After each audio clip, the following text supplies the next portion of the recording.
Hello साथीहरू सबैजनालाई welcome छ मेरो मिनी ब्लगमा। अनि आज हामी चाहिँ नन्द भाउजू मिलेर सामान लिन जाँदैछौँ। भिडियो हेर्दै गर्नुहोला।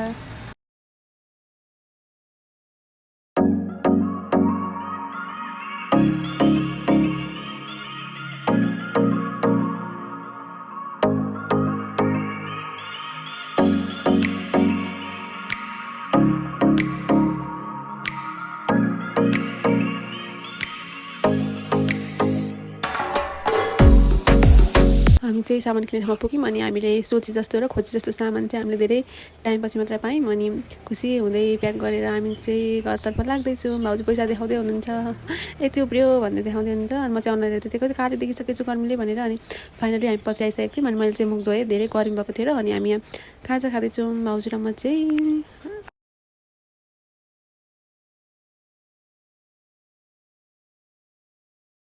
चिसो खाएपछि आनन्द फिल भइरहेको थियो। अनि छिटो खाजा खाएर हामी चाहिँ नेपाल क्यानको अफिसतिर गयौँ। त्यहाँ एकछिन काम थियो, सामान पुऱ्याउनु पर्ने, त्यही भएर हाम्रो चाहिँ धेरै काम थिएन, थोरै काम थियो, सामान लगिदिनु पर्ने मात्रै। अनि त्यसपछि हामी छिटो सामान दिएर आयौँ। आउँदाखेरि हाम्रो लास्ट बस गइसकेको रहेछ। अनि रात पनि पर्न आँटेको थियो। अनि हामी टेम्पोमा आयौँ। मैले चाहिँ फेरि मुख धोएँ, यति धेरै गर्मी थियो के भन्नु र, साह्रै गर्मी थियो। अनि भाउजूले हामी ल्याएको सामान चाहिँ खोइ भनेर सोध्दैछु। अनि त्यसपछि यहाँ छ पछाडि भनेर देखाउँदै हुनुहुन्छ। सबैजनालाई भिडियो दिनुभएकोमा धेरै धेरै धन्यवाद। बाई बाई साथीहरू। हाम्रो भिडियो चाहिँ यस्तै भयो, सामान ल्याएको। Thank you.